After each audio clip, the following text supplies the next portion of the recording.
Assalamualaikum dan salam syaraku sayang. Buletin UKAS edisi tengah hari 13 September 2021 bersama saya Fatin Syahiran Rosdi.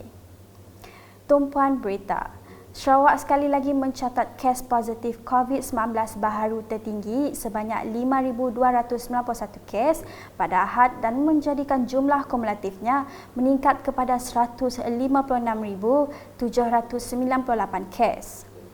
Menerusi kenyataan media Jawatankuasa Pengurusan Bencana Negeri Sarawak JPBNS, peningkatan mendadak kes positif COVID-19 di Sarawak adalah disebabkan peningkatan aktiviti pengesanan kontak rapat kepada kes di semua bahagian di Sarawak, terutamanya di lokaliti yang mempunyai kluster aktif. JPBNS memaklumkan ia sekaligus mengakibatkan banyak sampel yang tertunggak atau backlog sehingga 5 hari. Berikut merupakan lokaliti yang merekodkan kes-kes positif.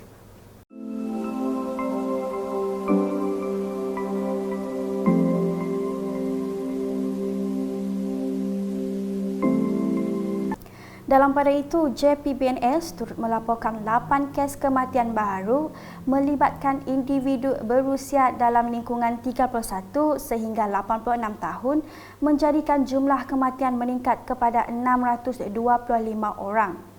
Kluster Nanga Lasimit Julau telah diisytiharkan sebagai kluster baharu melibatkan kluster komuniti yang dikesan di 2 rumah panjang yang berdekatan di kawasan tersebut.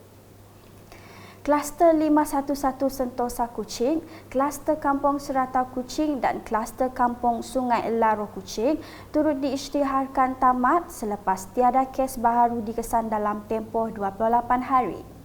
Dalam kenyataan sama, JPBNS telah membuat keputusan pengisytiharan, pelanjutan dan penamatan Perintah Kawalan Pergerakan Diperketatkan PKPD di lokasi berikut.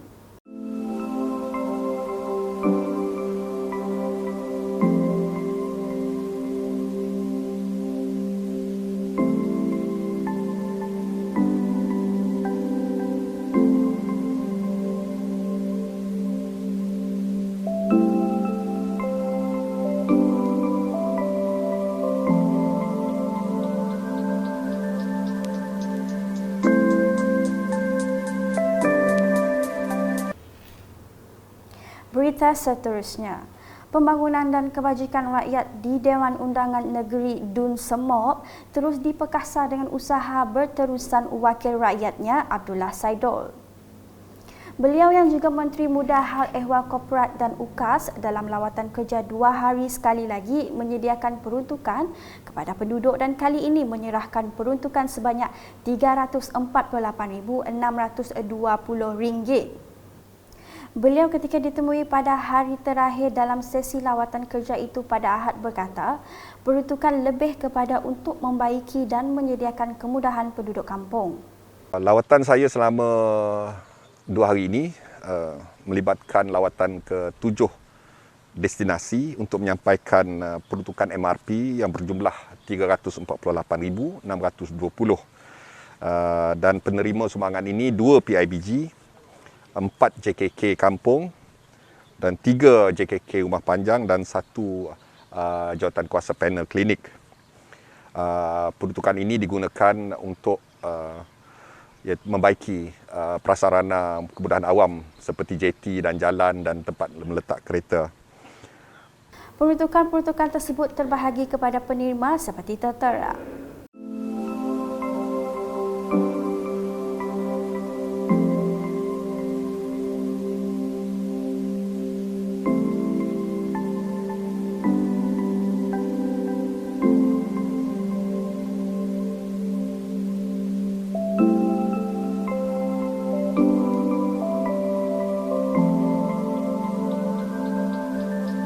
Dalam lawatan kerjasama, beliau turut berkesempatan singgah di rumah ibadat sementara Kampung Semop dan telah menyampaikan sumbangan daripada pihak Sakofa berjumlah RM5,000 kepada Jawatankuasa Masjid Al-Amin, Kampung Semop.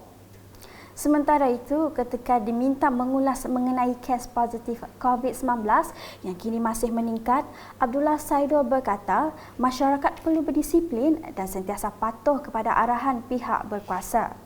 Ujarnya, bagi memastikan suasana kehidupan di fasa endemik nanti berjalan lancar dan tidak terlalu tertekan, setiap masyarakat mesti bekerjasama, tidak bersikap degil dan mementingkan diri sendiri. Bila kita memasuki fasa endemik, kita akan mesti berdisiplin, bertanggungjawab untuk mengamalkan budaya kerja yang baru, norma baru, dan vaksinasi ini tidak akan memberi perlindungan 100% kepada kita daripada dijangkiti oleh COVID, kerana kita harus menerima hakikat bahawa virus ini tetap akan ada dan tidak mungkin dapat dihapuskan sepenuhnya. Tetapi yang penting, masyarakat kita harus berdisiplin dan mulakan amalan kebersihan diri, penjarakan, penggunaan mask dan penjagaan kesihatan, dan sentiasa berhati-hati untuk memastikan kita tidak dijangkiti oleh COVID ini. Beliau menambah, mereka juga perlu berhati-hati dan sentiasa mematuhi SOP yang telah ditetapkan memandangkan jumlah kes positif COVID-19 yang kian meningkat. Manakala di Miri, Menteri Muda Pelancongan Kesenian dan Kebudayaan Sarawak, Datuk Sebastian Ting Chiu Yu memberitahu tarikh 16 September 1963 sangat signifikan dan bermakna kepada rakyat Sarawak dan Sabah apabila terbentuknya sebuah negara dikenali Malaysia. Menurutnya, tahun ini merupakan ulang tahun ke-58 pembentukan Malaysia dan sepanjang tempoh itu banyak pembangunan yang dilaksanakan dan keharmonian kaum terus diperkasakan. This state has always been very sentimental, very meaningful for Sarawakians and Sabahan. Because this is the actual day when our country, Malaysia, was formed, the Federation of Malaysia. Country of 58 years old, we have seen a lot of development. Yeah. We have been living in peace and harmony, and that's very important. Yeah. And we must continue to ensure that these values be inculcated into the younger generation. Peace, harmony, mutual respect. Yeah. Beliau berkata demikian semasa ditemui media selepas merasmikan program ziarah UKAS Dun Piasau Semarak Kemerdekaan di Grand Old Lady, Bukit Kanada Miri. Turut menyemarakkan program berkenaan adalah Kelab Sukan Rekreasi Pemotoran Y15ZR Miri, Geng Tayar Besar Miri, Miri Rider Motorcycle Club, Santai Bikers Team Berkenu, Pelesit Selatan Riders 30 Miri dan Miri Bikers Club. Sementara itu, Datuk Sebastian Ting turut bersetuju dengan pengumuman berkenaan keluarga Malaysia dengan terus mengiktiraf Sarawak sebagai rakan setaraf atau equal partner. Every year when we come to 16 September, people of Sarawak and Sabah will remember this. So the sooner we be treated as equal partners, the better for our country. As we move forward as one big family, as announced our present Prime Minister, keluarga Malaysia, one big family to move forward. And that must start from recognizing Sabah and Sarawak as equal partners. Di Mambong pula, Menteri Muda Pengangkutan Sarawak, Datuk Dr. Jerip Susil merasmikan program ziarah UKAS Semarak Kemerdekaan Peringkat Daerah Kecil Padawan. Program tersebut merupakan anjuran Unit Komunikasi Awam Sarawak UKAS Padawan dengan kerjasama Pejabat Daerah Kecil Padawan dan Pejabat Pusat Khidmat Masyarakat DUN N19 Mambong. Sementara itu, dalam ucapan perasmian, Datuk Dr. Jerip berkata, selaras dengan tema Malaysia Prihatin dan Sarawak Gemilang, beliau menyeru semua masyarakat bersama menyemai semangat cintakan negara dan negeri. Selepas selesai acara perasmian Adun Mambong itu, kemudiannya melakukan pelepasan konvoi 30 kenderaan yang membawa kibaran jalur gemilang dan bendera Sarawak.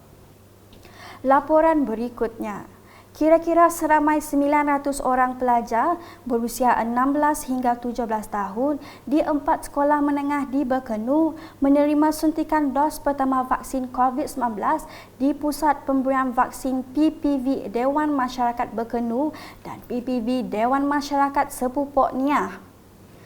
4 buah sekolah tersebut adalah Sekolah Menengah Kebangsaan SMK Berkenu, SMK Subis, SMK Luar Bandar Miri dan SMK Suai.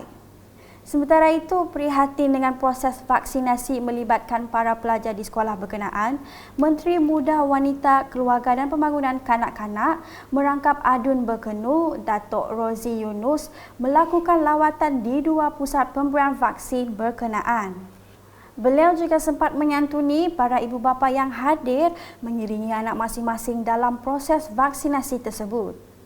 Dalam pada itu, temu bual Unit Komunikasi Awam Sarawak UKAS terhadap remaja yang terlibat dalam proses vaksinasi menyifatkan proses vaksinasi sangat penting arah mencapai imuniti kelompok sekaligus menekan penularan COVID-19. Program vaksinasi ini adalah, saya rasa semua rakyat dekat Malaysia perlu mendapatkan vaksin. Walaupun tidak 100% selamat daripada risiko untuk dijangkiti, tetapi sekurang-kurangnya kesan daripada dijangkiti adalah kurang. Jadi saya mencaratkan agar semua rakyat Malaysia untuk mengambil vaksin. Ingin mengucapkan ribuan terima kasih kepada pihak kerajaan sebab mengadakan program vaccination kepada budak umur 18 ke bawah untuk daerah Subis. Tinjauan juga mendapati pelajar yang hadir menerima vaksin COVID-19 ditemani ibu bapa masing-masing sebagai tanda sokongan kepada program imunisasi COVID-19 kebangsaan PICK. Sementara di Jepang, Menteri di Jabatan Ketua Menteri Sarawak, Integriti dan Ombudsman, Datuk Talib Zulkifli berkata, Kerajaan Sarawak sentiasa prihatin dengan kehendak dan keperluan penduduk untuk memastikan pembangunan yang dilaksanakan menepati kehendak masyarakat. Jelas beliau, pembinaan sistem peparitan di Kampung Warisan Jepang ini diyakini mampu mengatasi masalah banjir yang kerap berlaku di kampung ini. Kita telah melihat di kampung Kemuntin, pihak kerajaan telah memperbesarkan dan memperelokkan peparitan. Jadi sekarang jarang sekali, memang adalah kalau hujan terlampau lepas, jarang ada banjir kilat seperti dahulu. Terima kasih Kerajaan Negeri. Terima kasih BDA dan terima kasih DID. Berucap melancarkan penyediaan kemudahan di Kampung Warisan Jepak Bintulu, beliau menjelaskan projek pembinaan sistem peparitan sepanjang 2.9 km itu dijangka siap sepenuhnya pada Ogos 2022 dengan kos sebanyak 3.6 juta ringgit. Sementara itu, mengulas mengenai isu pemilikan tanah dan rumah mampu milik di Bintulu, Timbalan Pengurusi Lembaga Kemajuan Bintulu BDA Haidahan Azgahan berkata, kedua-dua perkara itu sering dibincangkan bersama dengan Datuk Talib dan telah dikemukakan kepada Ketua Menteri. Alhamdulillah, Yang Amat Berhormat memang sangat-sangat prihatin, sangat-sangat peduli tentang masalah-masalah itu, dan saya yakin, saya tahu juga Yang Amat Berhormat ada penyelesaiannya, ada formula untuk menyelesaikan masalah-masalah ini, dan kita sama-sama tunggulah apabila beliau sendiri datang ke Bintulu nanti untuk membuat pengumuman yang sewajarnya. Beralih ke laporan mengenai inisiatif saluran yang dibawakan oleh Kerajaan Sarawak. Ini adalah selaras dengan usaha Kerajaan Sarawak yang komited menyediakan kesaling hubungan untuk mencapai liputan internet sebanyak 93.6% menjelang penghujung tahun 2022 melalui pelaksanaan Sarawak Linking Urban, Rural and Nation atau saluran. Sejak pelaksanaan saluran pada Januari 2021, kawasan liputan kini meningkat dari 54.2% kepada 93.6% menjelang Disember 2022. Kawasan-kawasan ini meliputi jalan raya, penempatan dan pusat ekonomi seperti tempat pelancongan dan sebagainya. Manakala baki 6.4% pula akan mendapat liputan mulai tahun 2023 dan seterusnya. Dengan siapnya 150 tapak MYSRBN dan 71 tapak jendela setakat ini, terdapat peningkatan dalam liputan 4G. Ini akan dimantapkan lagi dengan penaik tarafan rangkaian semasa iaitu daripada 2G dan 3G kepada rangkaian 4G dalam usaha untuk menyediakan rangkaian internet yang lebih baik kepada penduduk Sarawak. Bagi kawasan yang tiada liputan atau liputan lemah, masalah ini akan dapat dikurangkan dengan adanya menara dan infrastruktur smart dan jendela seperti yang telah dirancang akan dilaksanakan. Sekian edisi Tengah Hari bersama saya, Fatin Syahira Rosti dan kru penerbitan. Berita lebih lanjut boleh didapati di semua platform media sosial UKAS termasuk portal ukas.sarawak.gov.my dan pastikan anda subscribe UKAS channel di YouTube. Salam UKAS.